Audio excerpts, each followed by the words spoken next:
ఈసారి మీ పార్టీని farm house లో ప్లాన్ చేయాలనుకుంటే వెంటనే డోసే యాప్ ని డౌన్లోడ్ చేసుకుని బుక్ చేసుకోండి. రమగారు, సాధారణంగా పిల్లలు కావచ్చు, పెద్దవారు కావచ్చు, ఎదుట మనిషిని తొందరగా నమ్మేస్తుంటారు. కొంచెం క్లోజ్ అనుకుంటే చాలు, అన్నీ చెప్పేసుకోవటాలు, ప్రతిదీ షేర్ చేసేసుకోవటం, డీప్గా వెళ్ళరు. వీళ్ళు ఫీల్ అయితే చాలు, వాళ్ళకి అన్నీ చేసేస్తూ ఉంటారు, చెప్పేస్తుంటారు. అవతల మనిషి కూడా అలానే ఉంటే చాలా బాగుంటుంది, సూపర్. కానీ అవతల వ్యక్తి అలా ఉండకపోతేనే చాలా ప్రమాదం, చాలా ఎదురు దెబ్బలు కూడా తగులుతూనే ఉంటాయి. దీనికి సంబంధించి ఏదైనా ఒక స్టోరీ లాగా మీరు ఏమైనా చెప్తారా? నాకు ఈ థాట్ ఎందుకు వచ్చిందంటే, మా ఫ్రెండ్ ఒక తను అడిగారు, వాళ్ళ ఫ్రెండ్కి నమ్మి మధ్యలో ఉండి ఎక్కువగా మనీ మ్యాటర్స్లోనే ఇలాంటి ఇబ్బందులు తలెత్తుతూ ఉంటాయి. ఏదో మధ్యవర్తిగా ఉండి ఒక హామీ కింద తన సంతకం పెట్టడం, అవతల వ్యక్తి కట్టకపోవటం, తిన శాలరీలో నుంచే కట్ అవుతూ పోవటం, ఇలాంటివన్నీ అంటే మనం మాట్లాడుకోవడానికి చాలా సింపుల్గా అనిపిస్తాయి, కానీ కట్టేవాడికి తెలుస్తుంది ఆ బాధ. చాలా నరకం, అది చాలా ఇబ్బందికరంగా ఉంటుంది. అంటే తొందరగా నమ్మేయటం ఎదుటి మనిషిని, ఆచితూచి అడిగేయాలంటాం కదా. అయితే చాలా అంటే ముళ్ళపూడి వెంకటరమణ గారు, బాపు రమణ గారు ముళ్ళపూడి వెంకటరమణ గారు అన్నారు కదా, ఆయన ఒక సినిమాలో చెప్పించారు, నాకు నా ఫేవరెట్ డైలాగ్ అనమాట. మంచి చెడు రాసులు పోసి ఉండవు, అవసరాన్ని బట్టి మంచి, అవకాశాన్ని బట్టి చెడు. ఇది ఆయన రుణానంద లహరి అనే ఒక పుస్తకం రాశారు. అందులో కూడా ఈ మాటలు వాడతారనమాట. చాలా బాగా అంటే మన జీవితాలకి అత్యంత దగ్గర వాక్యం అనమాట ఇది. మనం బాగా నమ్ముతాం, నీకు నాతో అవసరం ఉన్ననాళ్ళు నువ్వు నాతో బాగానే ఉంటావు, ఎవడైనా సరే. ఎప్పుడైతే నీకు నాతో అవసరం లేదు, నన్ను నా నెత్తికే అవకాశం నీకు వచ్చిందంటే ఇమీడియట్గా అడ్వాంటేజ్ తీసేసుకుంటాను. అందులో కలియుగంలో ఉన్నాం. అసలు ఈ యుగపు లక్షణమే నమ్మించి మోసం చేయటమే కలియుగపు లక్షణం. నమ్మకుండా ఉండటమే సరైన పద్ధతి. మనసిచ్చి ఉండాలి ఎవరితోటైనా, కానీ నమ్మి ఉండకూడదు. నమ్మడం వేరు, మనసు ఇవ్వటం వేరు. చక్కగా చేయటం, కానీ ఒక చుక్క లోపల బుద్ధిలో మనం ఉంచుకోవాలన్నమాట. ఈ మ్యాటర్లో వీడిని నమ్మచ్చా నమ్మకూడదా అనే పాయింట్ మనకి ఎప్పుడూ బుద్ధిలో ఉండాలి. ఎందుకంటే ఈ కాలం అలాంటిది జయ. ఇప్పుడు మీరు ఇలాంటిది లేకపోతే మీరు చూడండి, 3 కోట్లకి చిట్టీలకి కుచ్చుటోపి పెట్టి భార్యాభర్త పరారయ్యారు. నిన్న మొన్న పేపర్లో చూసాం.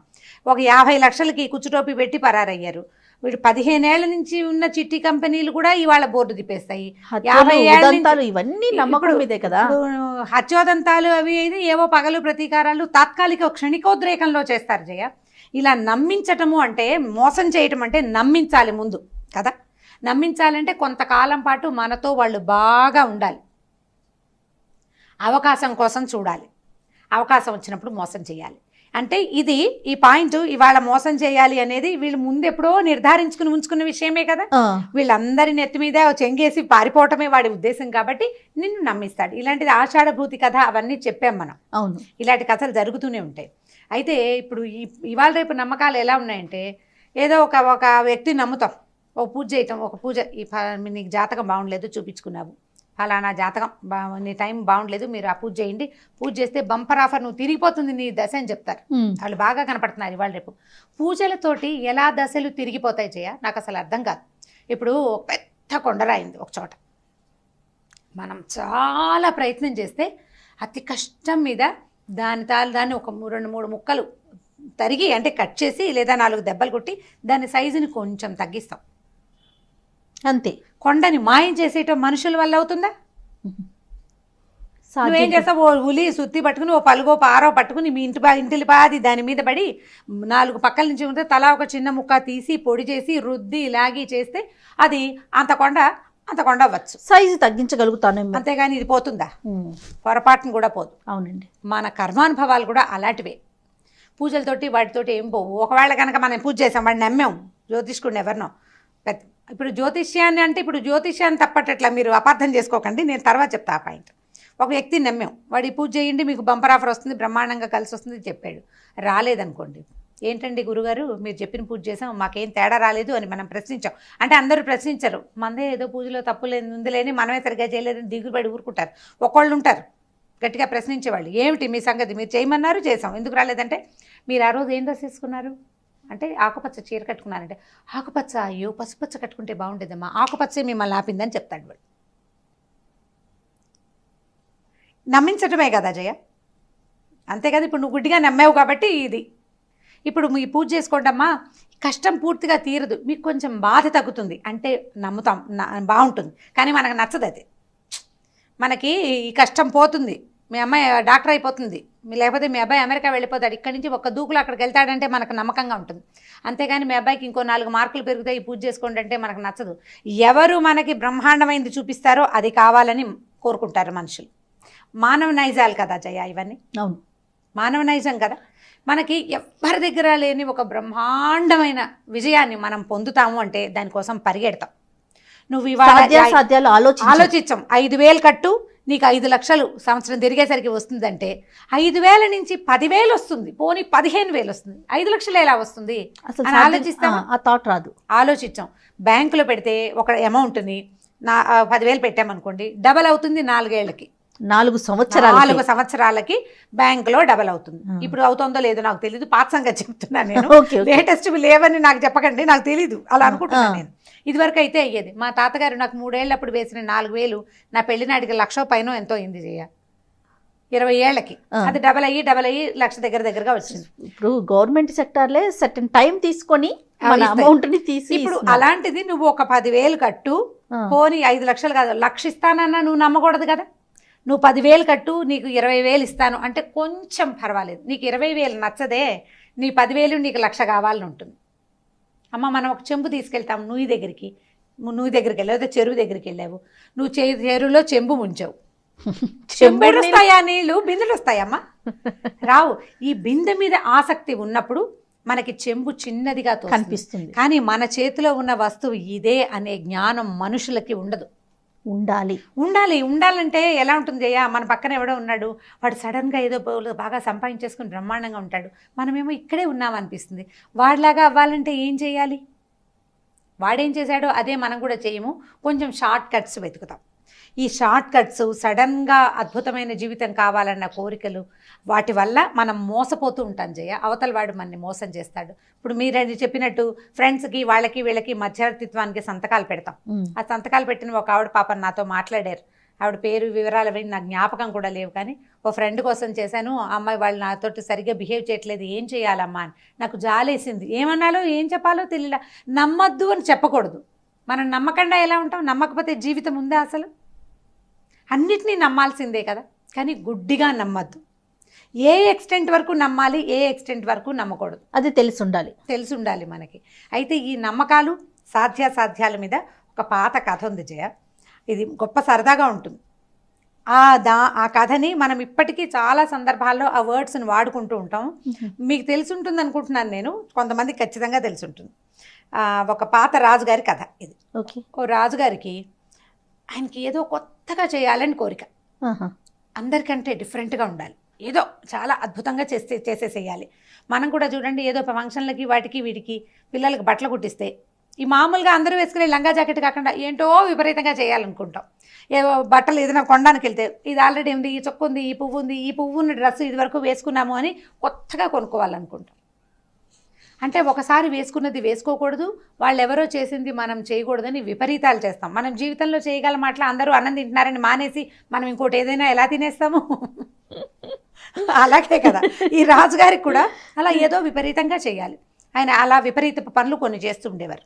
ఈ విపరీత పనుల వ్యవహారం ఈయన సంగతి బాగా కనిపెట్టిన ఒక పద్మశాలి కుటుంబం ఈయన దగ్గరకు వచ్చి వాళ్ళు కొన్ని ప్రదర్శించారు. అగ్గిపెట్టెలో పట్టే వస్త్రం ఒకటి చూపించారు. ఇలాంటి బ్రహ్మాండమైన వస్త్రాలు నేయటం వచ్చు మహారాజా మాకు, మీలాంటి రాజాధిరాజుకి ప్రదర్శించటమే మా తాలూకు ఇది, మేము మా ఎప్పటి నుంచో అనుకుంటున్నాం అని అడిగేసరికి చెప్పారనమాట, చూపించారు వస్తువులు. ఈ అగ్గిపెట్టెలో పెట్టిన వస్త్రాన్ని చూసి ఆయన చాలా ఆనందించాడు. అబ్బా, ఎవరి దగ్గర ఉండదంటే ఎవరి దగ్గర లేకపోవటం కాదు ప్రభు, మగధ రాజ్యంలో ఉంది, కళింగ రాజ్యంలో ఉంది, వాళ్ళందరూ ఆ రాజుగారులు అందరికీ ఇచ్చామని చెప్పేసరికల్లా ఈయనకేమనిపి, వాళ్ళందరి దగ్గర ఉన్నది మన దగ్గర ఉంటే ఎట్లా? వాళ్ళు ఎవ్వరికి ఇవ్వండి, ఏదైనా ఒక అద్భుతమైన విషయం మీ దగ్గర ఉంటే అది నాకు చూపించండి అన్నాడు. వీళ్ళు ఏవో చూపించారు, అవి ఆయనకి చాలలేదు, నచ్చలే ఆయనకి, ఇంకా ఏదో కావాలి, ఏమిటో ఏదో కొత్తది. మనం ఏంటంటే ఉన్నది ఏది నచ్చకుండా కొత్తది కావాలనిపిస్తుంటుంది కదా, అదే ₹1 నుంచి మనకు 1,00,000 కావాలనిపించేలాగా. ఇలా కాదు, ఇంకా ఏదైనా మీకు బోలెడని వనరులు నేను కల్పిస్తాను, మీకు ఏవి కావాలంటే మీరు రాజస్థానంలోనే ఉండండి, మీకు ఒక భవనం కేటాయిస్తాను, నాకు అత్యద్భుతమైన వస్త్రాలు నేసి ఇవ్వండి అని చెప్పాడు. సరే వీళ్ళు ఆలోచించుకున్నారు, ఈ రాజు బాగా దొరికాడు మనకు అనుకుని, అలాగే ప్రభు మేము నేస్తామన్నారు. సరే వీళ్ళకు భవనం కేటాయించారు. ఏదో పనులు జరుగుతుండేవి. వాళ్ళు భార్యాభర్త, 3-4 మగపిల్లలు, ఒక 5-6 పనివాళ్ళు, వాళ్ళంతమంది. అంటే మరి నేత పని అంటే ఒకళ్ళిద్దరితో అవ్వదు కదా, ఈ దారాలు తీయాలి, రంగులు వేసేవాళ్ళు కొంతమంది, తర్వాత ఏమో వీటన్నింటి కండెలు చుట్టేవాళ్ళు, రాట్నం తిప్పేవాళ్ళు, ఈ చీరని చక్కగా అంటే వస్తువుని సెట్ చేసేవాళ్ళు, డిజైన్ సెట్ చేయగలిగేవాళ్ళు. ఒకసారి కనుక ఈ రాట్నం అంటే బట్టలు నేసే చోటకి వెళ్ళి చూస్తే మనకు తెలుస్తుంది ఎంతమందికి పని ఉంటుందో. ఈ పనుల వ్యవహారానికి బోల్డ్ మంది మనుషులు కావాలి. మరి రాజస్థానంలో రాజుగారి దగ్గర ఉన్నారు కాబట్టి వీళ్ళకు కొంత రాజభోగం, మరీ రాజంత భోగం కాకపోయినా రాజు తరహా భోగం కూడా జరిపారు. సరే కొన్నాళ్ళు ఏదో పని జరిగింది. ఓ రోజు ఓ మంత్రి గారు వచ్చి చూశాడు, వీళ్ళు ఏం పని చేయట్లేదు, కులాసాగా కాలక్షేపం చేస్తున్నారు, రాట్నాలు గిట్నాలు నడుస్తున్నాయి, కానీ మామూలు బట్టలు ఏమన్నా, అక్కడ విపరీత వస్త్రాలు అయితే కనపడలేదు. ఆయన బయలుదేరి రాజు దగ్గరికి వచ్చాడు. అక్కడ ఏం పెద్ద విశేషంగా లేదండి, ఏం చేయట్లేదు వాళ్ళు, మీకు ఏదో చెప్పారు, వాళ్ళకి వృధాగా ఇంత రాజభోగం నడిపిస్తున్నాం మనం, వేస్టు అని చెప్పేసరికల్లా ఈయన ఏం చేశాడు, హుటాహుటిని వచ్చాడు. ఏమిటి ఇక్కడ ఏం జరుగుతుందో చూద్దాం. ఈయన వచ్చేసరికల్లా వీళ్ళంతా చేతులాడిస్తూ ఏమిటో పనులు చేస్తున్నారు. ఈయన వచ్చాడు. వచ్చేసరికి ఏమిటయ్యా మా మంత్రి ఇలా అంటున్నాడంటే, అయ్యో మీ మంత్రి గారు భలేవాడండి ప్రభు, మేము ఈ చేసే వస్త్రాలు ఎలాంటివంటే కేవలము ధర్మాత్ములకి మాత్రమే కనపడతాయి ఇవి. ఆయన పరమ దుర్మార్గుడు కాబట్టి అందుకే ఆయనకి కనిపించలా. మీలాంటి సన్మార్గులు చూస్తే మీకు ఈ వస్త్రం బాగా కనపడుతుంది, మేమేం చేస్తున్నాం రండి అని ఆ నేత పని దగ్గరికి తీసుకెళ్లారు. రాజుగారు చూశాడు, ఓ చాలా బాగుంది, ఎంత అత్యద్భుతంగా ఉంది అన్నాడు. అక్కడి నుంచి ఈ వస్త్రాలు ఎప్పటికి తయారవుతాయి అని అడిగాడు. ఒక నెల రోజులు టైం పడుతుందండి, ఈ నెల రోజుల తర్వాత మేము ఈ వస్త్రాలు మీకు సమర్పించేస్తాం, ఇది చాలా విపరీత వస్త్రం కదా అన్నా. సరే బాగుంది. రాజుగారు ఇంటికి వెళ్ళిపోయాడు. ఇంటికి వెళ్ళిపోయి ఆలోచించడం మొదలుపెట్టాడు, ఏమిటి నేను కూడా ధర్మాత్ముడిని కానా, అక్కడ ఏమీ కనపడలేదు, వాళ్ళేమో అందరూ పనిచేస్తున్నారు, నేను ధర్మాత్ముడిగా ఉండాలి, వాళ్ళ నుంచి రోజు నేను గుళ్ళోకి వెళ్ళాలి, రోజు అభిషేకం చేయాలి, రోజు ప్రార్థన చేయాలి. ఇప్పటిదాకా మానేసిన ధర్మ విపన్నాల పుస్తకాలు అవన్నీ తీర్చాడు ఆయన. అవన్నీ చదివితే ఇప్పుడు ధర్మబుద్ధి వస్తుంది, అప్పుడు ఈ వస్త్రం ఏమిటో నాకు కనపడుతుంది, ఈ విశేషాన్ని నేను చూడలేకపోయినట్టే నా మంత్రి దుర్మార్గుడు బాగుంది, మరి నేనంత దుర్మార్గుడిని కాదు కదా, అంత దుర్మార్గుడిని కాను నేను, నాకెందుకు కనపడలేదు అంటే ఇవన్నీ మనం చేయాలన్నమాట అని ఇక రోజు గుళ్ళోకి వెళ్ళాడు. రోజు భగవద్గీత చదువుకున్నాడు. గుళ్ళు గోపురాలు గురువుగారులు వాళ్ళని వీళ్ళని అందరిని ఉద్ధరించి ప్రతి వాళ్ళకి పాద పూజలు చేశాడు. వాళ్ళ పాదాధూళి శిరస్సును చల్లుకున్నాడు. ధర్మాత్ముడు అవ్వడానికి మ్యాక్సిమం ఎక్స్టెంట్ ట్రై చేశాడు. సరే జరిగింది. నెల రోజుల తర్వాత వాళ్ళు ఒకరోజు పెద్ద మేళతాళాలతోటి పెద్ద పెద్ద పళ్ళాలు పట్టుకొచ్చి రాజుకు సమర్పించారు వస్త్రాలు. ఈ వస్త్రాలు మీకోసమే వేశాం ప్రభు అని చెప్పి అంత రాజుగారు ఇచ్చిన బహుమతులన్నీ పుచ్చుకుని మేము వెళ్ళొస్తాం ప్రభు, ఇంత అత్యద్భుతమైన వస్త్రాన్ని ఇంత బాగా నేయించిన మీకు మాకు కృతజ్ఞతలని చాలా ఓట్ ఆఫ్ థ్యాంక్స్ అవన్నీ బాగా సమర్పించి మొత్తం కుటుంబం అంతా తట్టబుట్ట సర్దుకుని వెళ్ళిపోయారు. సూపర్. ఇవి ఎప్పుడు పడితే అప్పుడు వేసుకోకూడదు మహారాజా, ఒక మంచి ముహూర్తం చూసుకుని వేసుకోండి ఈ బట్టలు, ఈ దుస్తులు ధరించండి, మీరు రాణిగారు అందరూ ధరించాలని చెప్పారు. సరే ఈ కథ నడిచింది. ఒక తర్వాత రాజుగారు ఏం చేశారు, తన నక్షత్రానికి సరిపడా ముహూర్తం పెట్టించుకున్నారు. ముహూర్తం పెట్టించుకుని ఊళ్ళో అందరికీ చాటింపేశారు, రాజుగారు అత్యద్భుత వస్త్రాలు ధరిస్తున్నారు, ఊరేగింపుగా ఊళ్ళో తిరుగుతారు, మీరందరూ వచ్చి చూడండి. సరే వస్త్రాలు పళ్ళేలు ఉన్నాయి కదా, పళ్ళేలు అందరూ చూస్తున్నారు. ఈ లోపల రాజుగారు ధర్మాత్మలకే ఈ వస్త్రాలు కనపడతాయి అని చాటింపేశాడు. దాసీలు వీళ్ళంతా పట్టుకుంటున్నారు, పళ్ళేలు తీసుకెళ్తున్నారు. ఏ ధర్మాత్ముడికి ఈ వస్త్రం కనిపించట్లేదు, మన అందరం ధర్మాత్ములమే, మనకి ఎందుకు కనపట్టలేదో వాళ్ళకి అర్థం కావట్లేదు, అంటే మనలోనే లోపం ఉంది అని ఎవరికి వారు అనుకుంటున్నారు. ఎవరికి వారు అంటే మనం సరిగా లేవు, నేను మా తోడుకోడని కొట్టాను, మా అత్తగారి మీద కొండేలు చెప్పాను, అందుకే నాకు ధర్మబుద్ధి లేదు కాబట్టి ఇది కనపట్టలేదు. ఒక దాసి రాణిగారు ఇదేమిటి నాకు అనిపించట్లేదు, అవునులే నా సవితోటి నాకు కుదరలేదు, ఒకసారి ఆయన వాళ్ళిద్దరూ కలిసి ఉండగా వీళ్ళిద్దరికి పొట్లాట పెట్టాను, అందుకే నాకు ధర్మబుద్ధి లేదని రాణిగారు ఎవరి జస్టిఫికేషన్లు వాళ్ళు చెప్పుకున్నారు. సరే వస్త్రాలు రాజుగారి అంతఃపురానికి చేరినాయి. ముహూర్తం వచ్చింది. రాజుగారు చక్కగా ఇన్నర్స్ ధరించి తర్వాత వస్త్రం వేసుకున్నారు, ధరించారు, వేసుకుని ఊరేగింపుకు బయలుదేరారు. బయలుదేరాక ఏనుగు ఎక్కారు అందరూ.